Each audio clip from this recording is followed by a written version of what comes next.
Hey, good morning, guys. Oh man, thought I'd get started. I couldn't wait for this book. This is I'm doing daily readings out of books, and this is going to be more of a study. If you don't have a copy of it and you'd like a copy of it, I have a special arrangement with a publisher, and I can get you a copy, a hardback copy for just $9.95.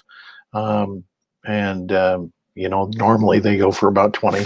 I like the hardback copy because you can bend it, you can twist it, and all that. But I'm so excited to see where we go in this. So if you want to join, you join. But I'm going to study it anyway. Okay.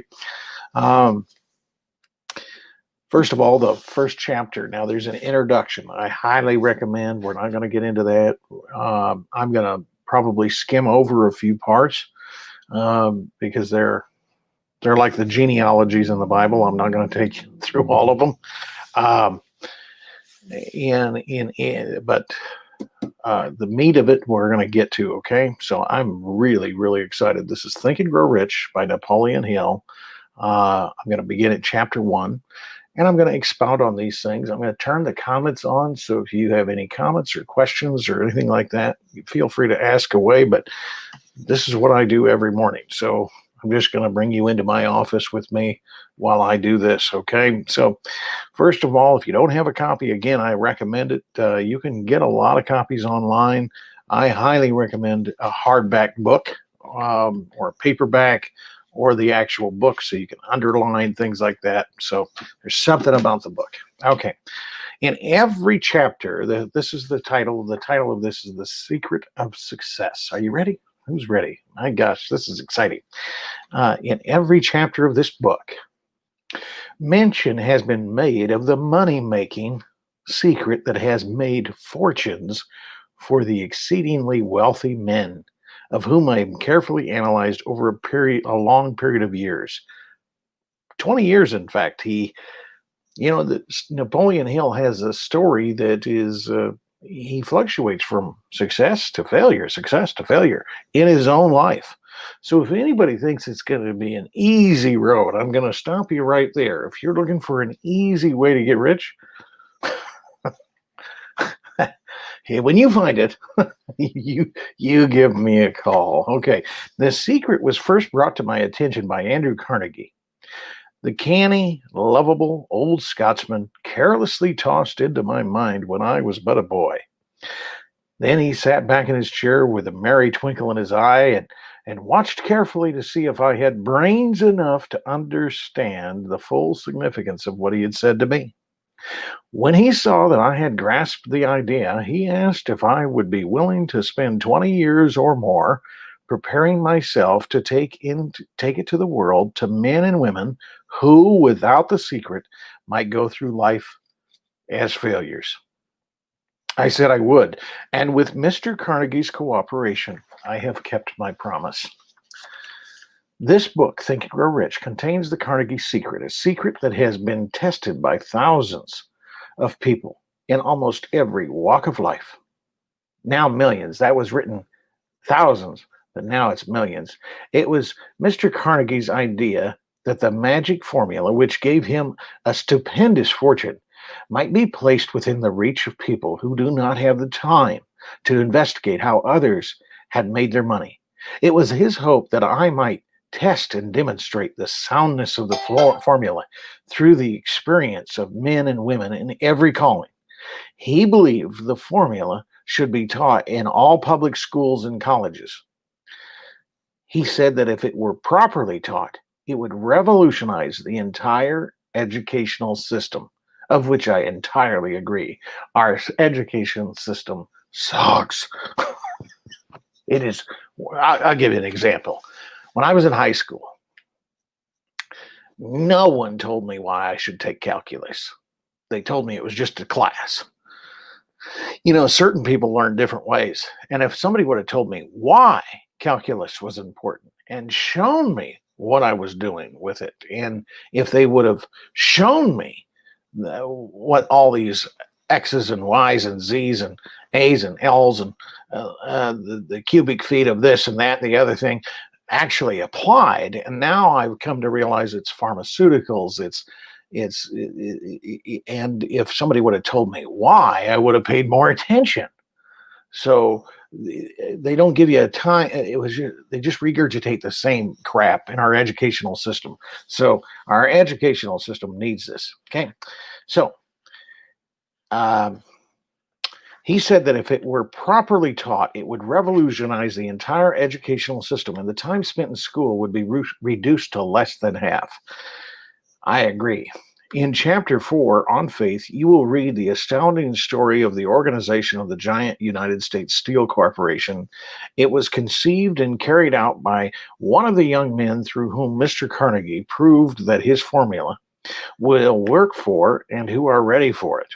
This single application of the secret by Charles M. Schwab made him a huge fortune in both money and opportunity.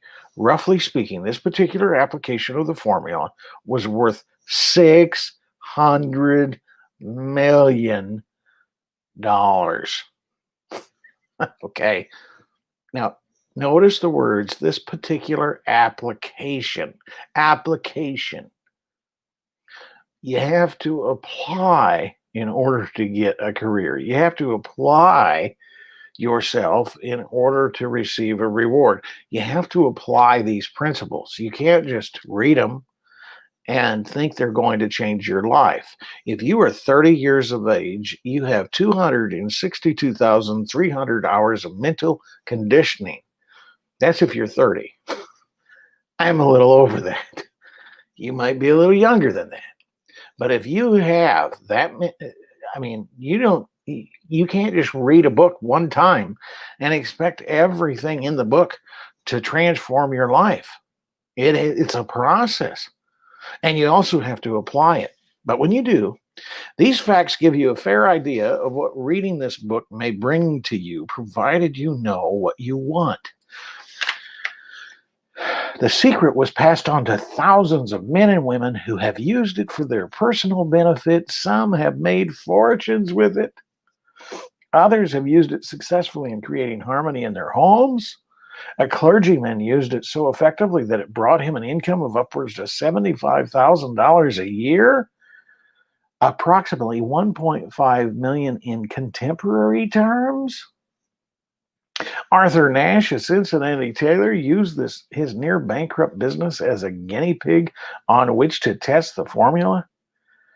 The business came to life and made a fortune for its owners. The experiment was so unique that the newspapers and magazines gave it millions of dollars worth of publicity.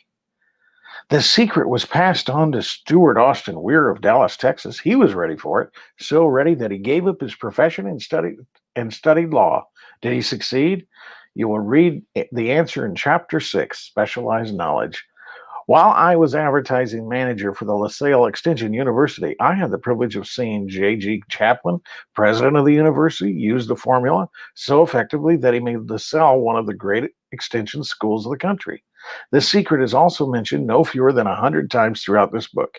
It has not been clearly named, for it seems to work more successfully when it is merely left in sight, where those who are ready and searching for it may pick it up. That is why Andrew Carnegie passed it on to me without giving it a specific name.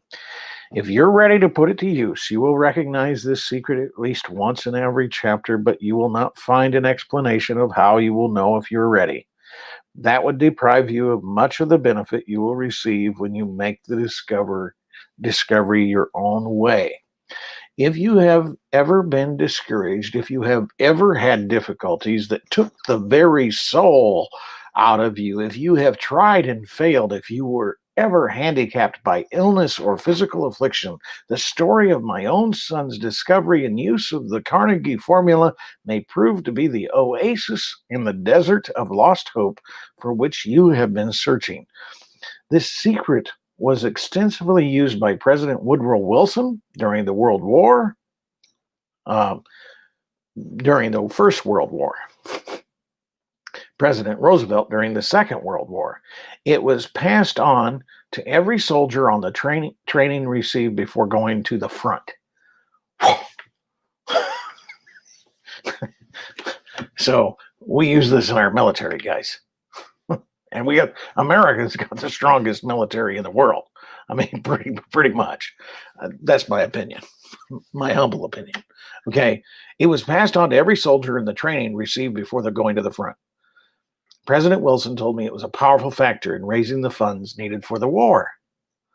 A peculiar thing about this secret is that those who acquire it, use it, find themselves literally swept onto success. However, as it often is pointed out in this book, there is no such thing as something for nothing. The secret cannot be had without paying a price, although the price is far less than its value. Another peculiarity is the secret cannot be given away. It cannot be purchased for money. Unless you intentionally searching for the secret, you cannot have it at any price. That is because the secret comes in two parts. And in order for you to get it, one of those parts must be already in your possession. The secret will work for anyone who is ready for it. Education has nothing to do with it. Long before I was born, the secret had found its way into the possession of Thomas Edison. And he used it so intelligently that he became the world's leading inventor, although he had only 3 months of schooling. The secret was passed on to Edwin C. Barnes, a business associate of Mr. Edison's. He used it so effectively that he accumulated a great fortune and retired from active business while still a young man.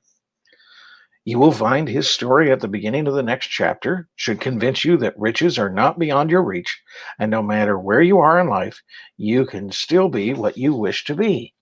Money, fame, recognition, and happiness can be had by you if you are ready and determined to have these blessings. How do I know these things? You should have the answer before you finish this book. You may find it in the very first chapter on the very last page. Now, he goes into probably close to 200 guys in the original book. He has a few listed, just to name a few. Henry Ford, Wrigley spearmint gum. You ever heard of that? Wanamaker, Parker, Statler, Curtis, Eastman, Schwab, Theodore Roosevelt, Hubbard, Wilbur Wright. Hey, you ever heard of that guy? William Jennings Bryan, Arthur Brisbane. He goes on to name quite a few in here. Thomas Edison, Frank Vanderclip, Edward Philine, Edwin C. Barnes, Woodrow Wilson, Luther Burbank, Alexander Graham Bell, and to name a few others. The preceding list includes only some of more than 500 multimillionaires and extraordinarily successful individuals whom Hill interviewed prior to writing Think and Grow Rich. It does not include the equally impressive list of people he came into contact with after the publication, nor does it include the names of those who did not have the opportunity to meet Napoleon Hill. But just to name a few here, Tommy Lasorda, Art Linkletter, Joan London, Charlie Tremendous Jones, Debbie Fields, Tony Robbins, Stephen Covey. It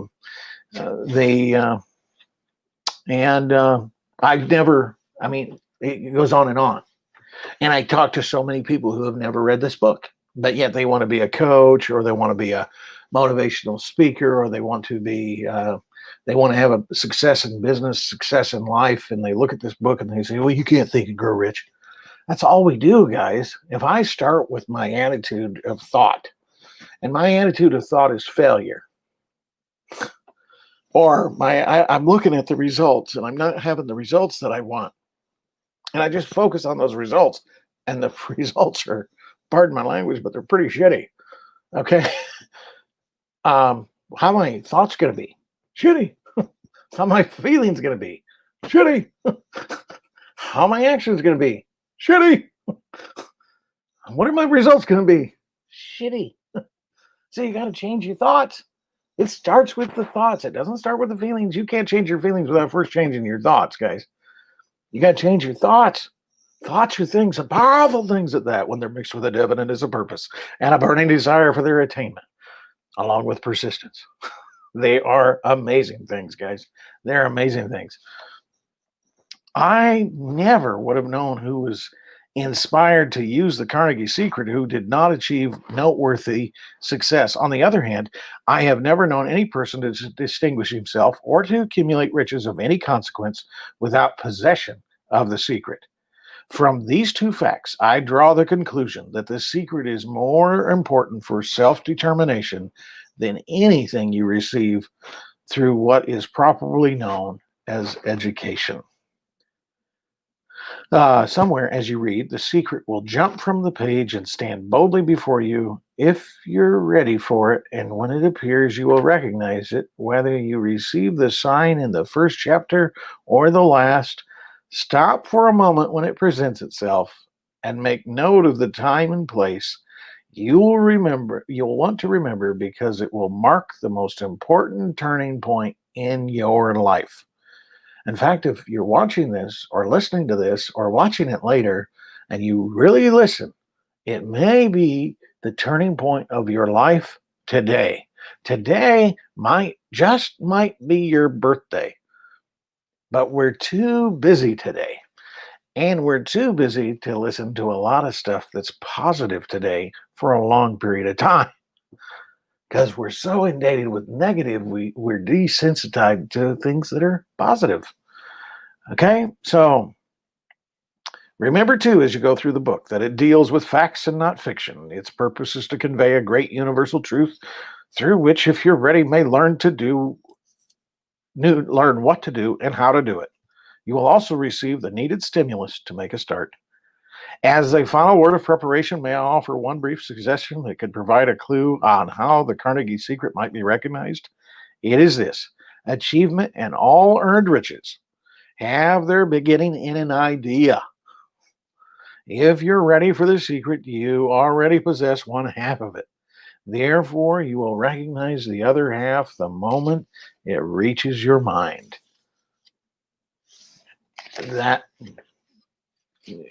That's the first chapter, guys, and I could go on and on and on, but I don't want to bore people. I haven't had too many comments, but that was the first chapter, and you can change your life. If you have any questions for me, I have read this book since June 10th, 2005, and I have seen ecstasy and I have seen defeat.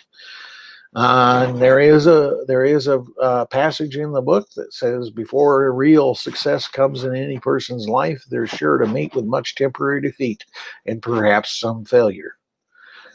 Rocky Balboa, the movie, when he was talking, Sylvester Stallone's the actor, and he was talking to his son, and his son was whining about life and living under the shadow of his dad and all these excuses of why his life was the way it was. And Rocky just had to set him straight. He said, listen, son, I love you, but you got to get over yourself. You got to get over it. Life is not easy. Life is not fair. Life can be ruthless.